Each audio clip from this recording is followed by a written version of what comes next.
So it does protect a little bit against, like I was gonna say stainless.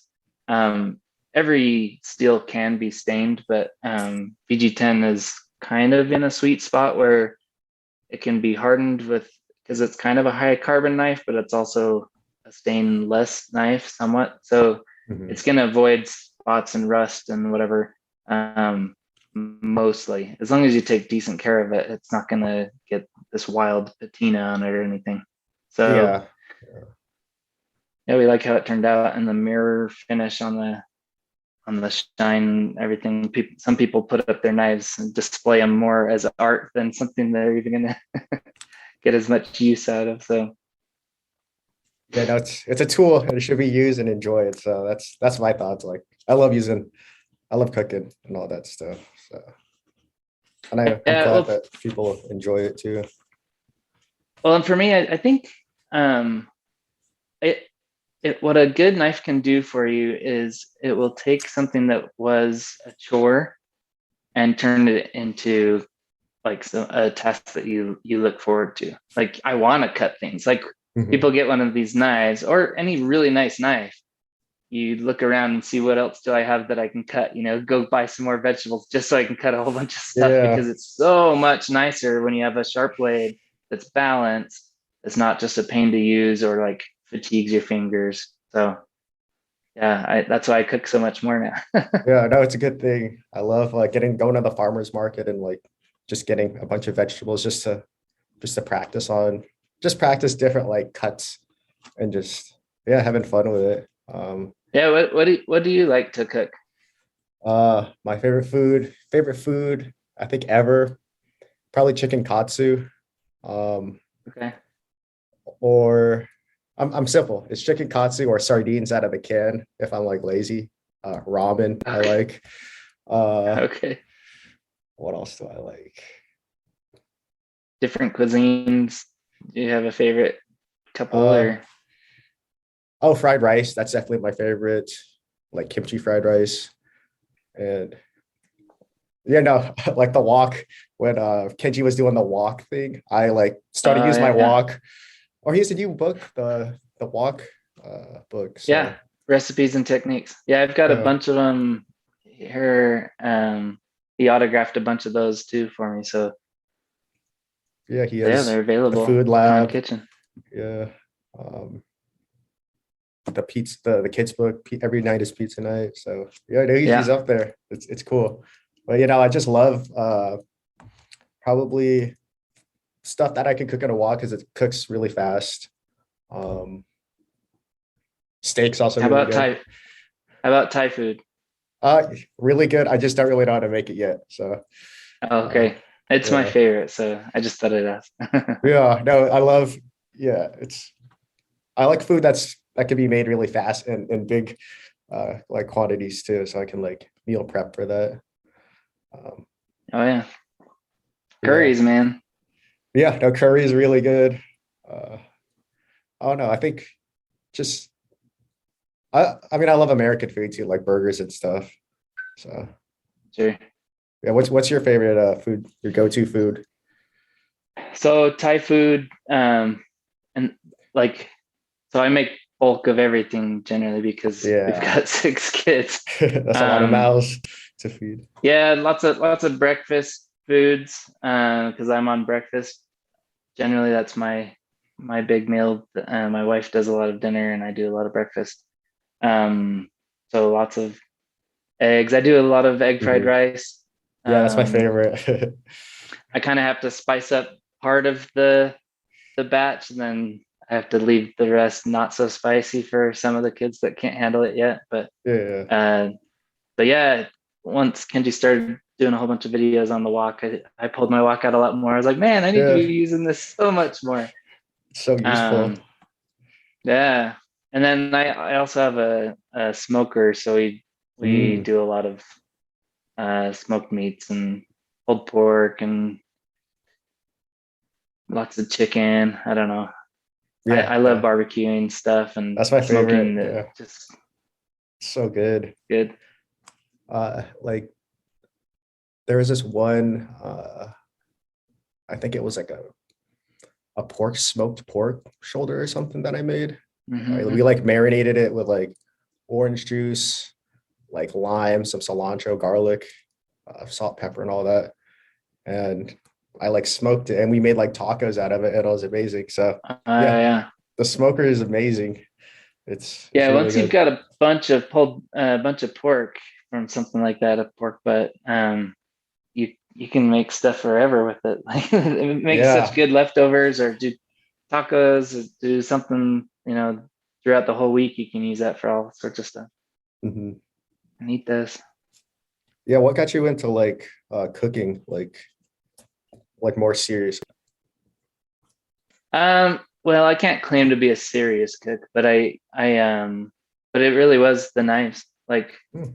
once, and it wasn't even like when we were making our own. It was once I started using my friends' knives that were high end. I was like, oh, this is so much more fun. Like he was a real foodie, and he would cook stuff for us all the time. And when I started using his knives, I was like, oh, I want to start get like, can I do some of this? Can I help or whatever? Hmm. I jump in a lot more just because it's so fascinating how much better it feels. It feels like a whole new ball game when you've got like a really nice knife. So, I started using his knives, and anyway, it led to one thing, which was he at first he's like, this is a big pet peeve of mine. And he had a, well, I don't want to say the company name, but he had a knife that he liked for a lot of things, but he wanted to also be able to core, strawberries at the same time without having to put it down or go grab a different knife. He's like, if I had a knife that could do this, this, and this, um, he's like, that would be the perfect knife. So when we, fast forward a year and a half later or whatever it was when we were designing our knife, I was like, dude, this is it. This is when we get to design the knife of your dreams. And so that's what we ended up with. Oh, like coring like certain vegetables and stuff. Yeah, I mean, because we do sell all the knives, right? Paring knife all the way up. But like the chef knife is going to be able to do 80% or more of all the tasks in your kitchen. So it's the king of the kitchen. It's your best friend there. And so we tried to make it as versatile as possible, because if someone's only going to get one good knife, then we wanted to make sure they could use it for a ton of stuff. So anyway, we were really happy with it. But yeah, like he made such good. He'd do steaks. He served a mission down in Argentina for our church, and so he learned a ton about steaks and meat and chimichurri Yeah. sauces and stuff.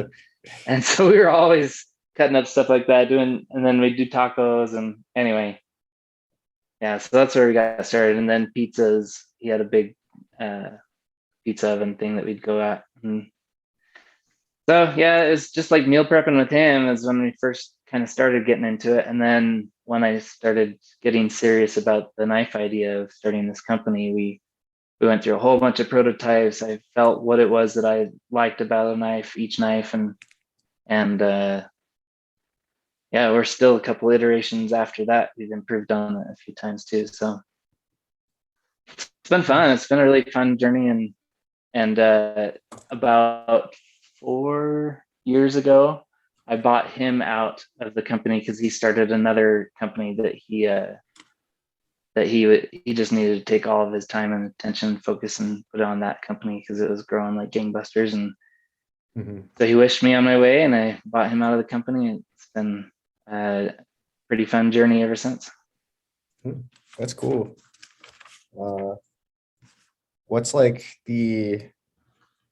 or how is like that entrepreneurial journey? Like you said you studied at BYU, right?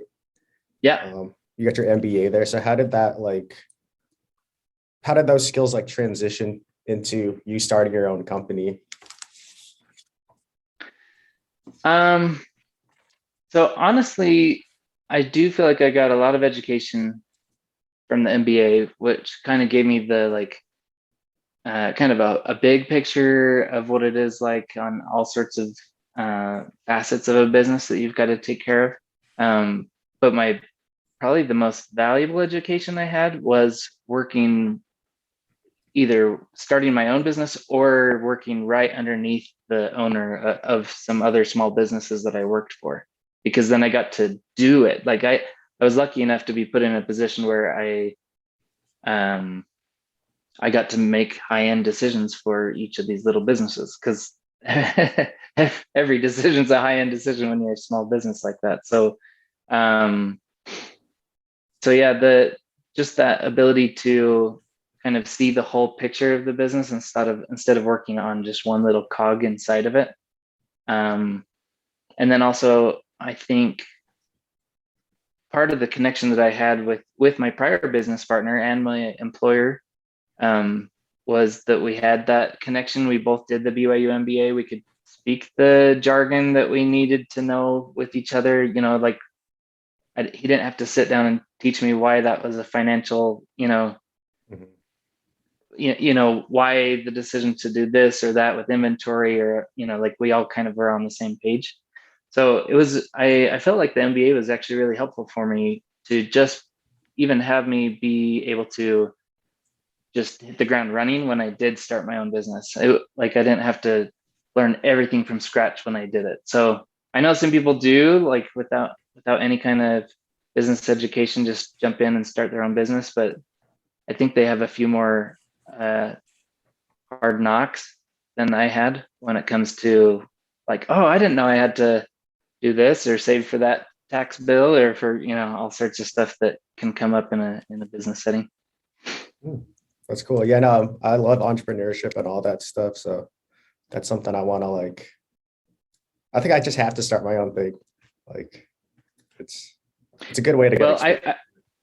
Yeah, and I think that the best thing, like I had a professor who, before I finished, he said, if you want to start your own business, I suggest that you don't start your own business right away, but instead you get someone to hire you who they just started their own business. So you kind of get the entrepreneurial feel, but then there's the safety net of you actually have a little bit of income, because he's like, even if it's a low salary, you'll get the mentorship, yet you'll also still have a little bit of income along with it.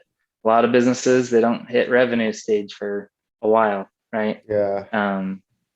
And I don't favor those type of businesses. I want to start, right away, get a product going and either fail faster or succeed. Mm-hmm. So anyway, it's been a fun journey, and I've got other friends who've also started businesses, and some who wanted to.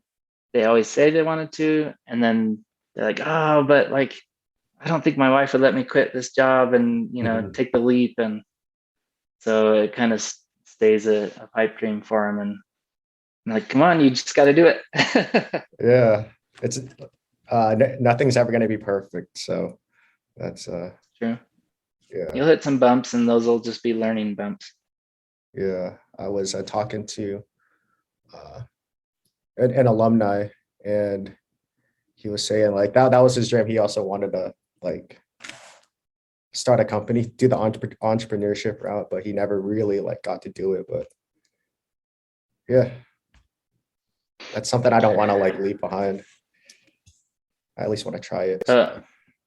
If you can find a mentor of some sort, whether it's your employer or someone else who's also started a business, I think that's super duper valuable. And hopefully then you can pass it on later as a mentor to someone else. Okay. That's a really good thoughts and some good ideas, because I definitely need that for right now after. Yeah. Well, and even a boss or a manager can be a mentor. You just kind of have to seek them out. And in fact, in job interviews, if I were to go out and get a job today, I would be interviewing them in a way. I would want to know, hey, what do you, what's your managerial style like? How do you mentor people? How do you see people growing in the business and stuff? Just because, business is about people to me. Mm-hmm. I agree.